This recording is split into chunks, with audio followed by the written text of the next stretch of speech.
Welcome to the ArmaniTalks YouTube channel. I'm your host, ArmaniTalks. In this channel, I'm covering communication skills for you to level up your way with words and become much more articulate. In today's episode, we're entering the world of social skills, and I'm going to be giving you a very important tip when you're deciding to choose a business partner. First of all, let's talk about the difference between short-term thinkers and long-term thinkers. I want to make a disclaimer.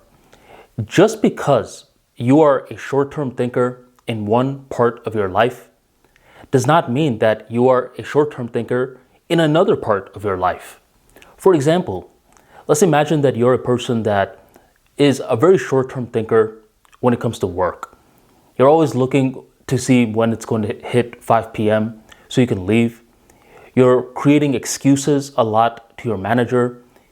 You're even gossiping about your manager. You're not thinking long-term about the potential opportunities that you're destroying.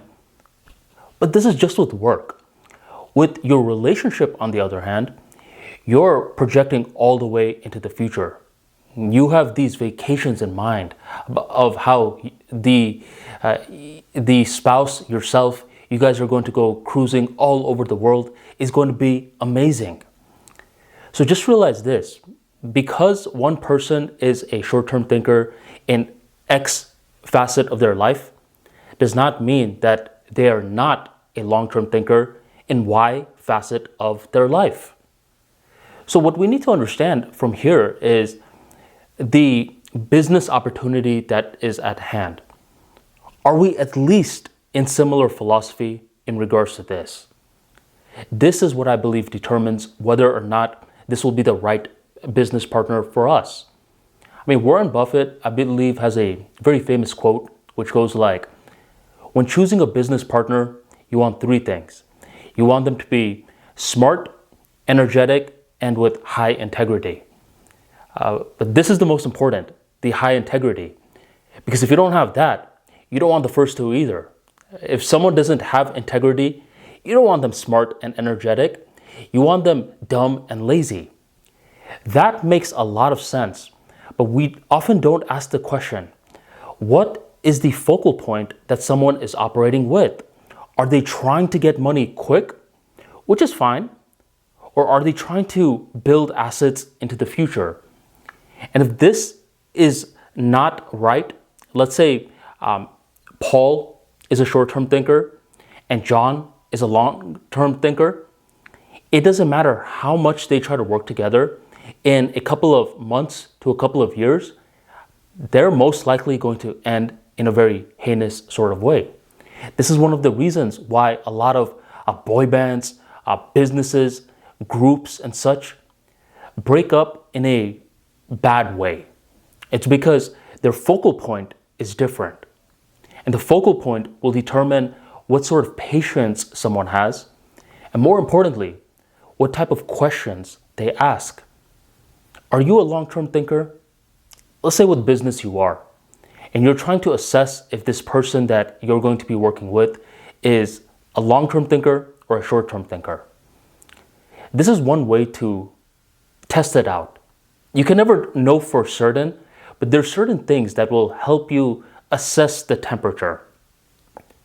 What kind of questions are they asking?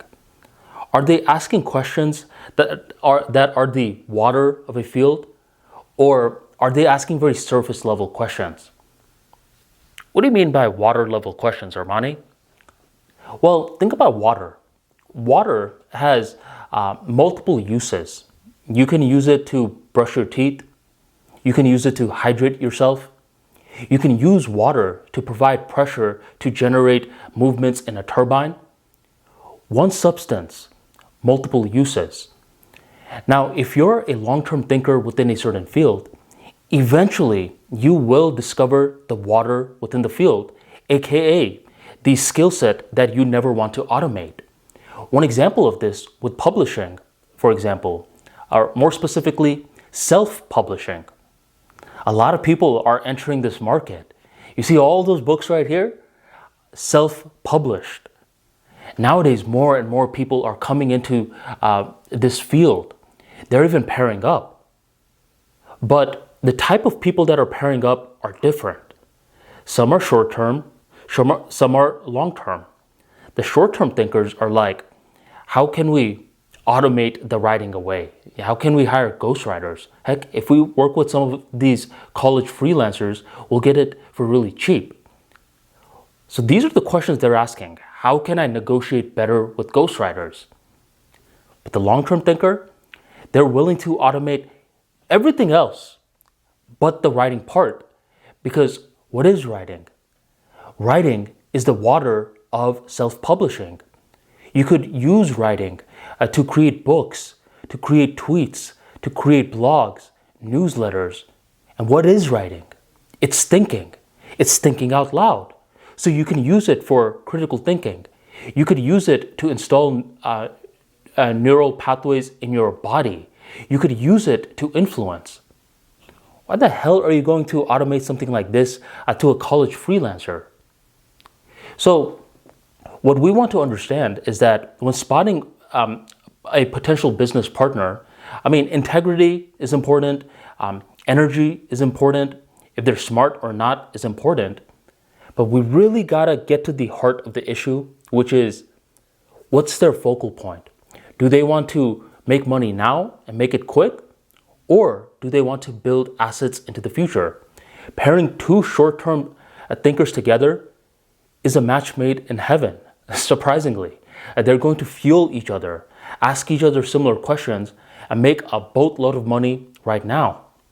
But pairing a short-term thinker with a long-term thinker is a match made in hell.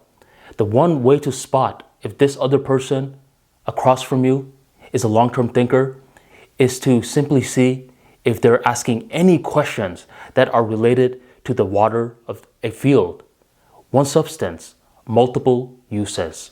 Thank you very much for joining the ArmaniTalks YouTube channel, and I'll catch you next time.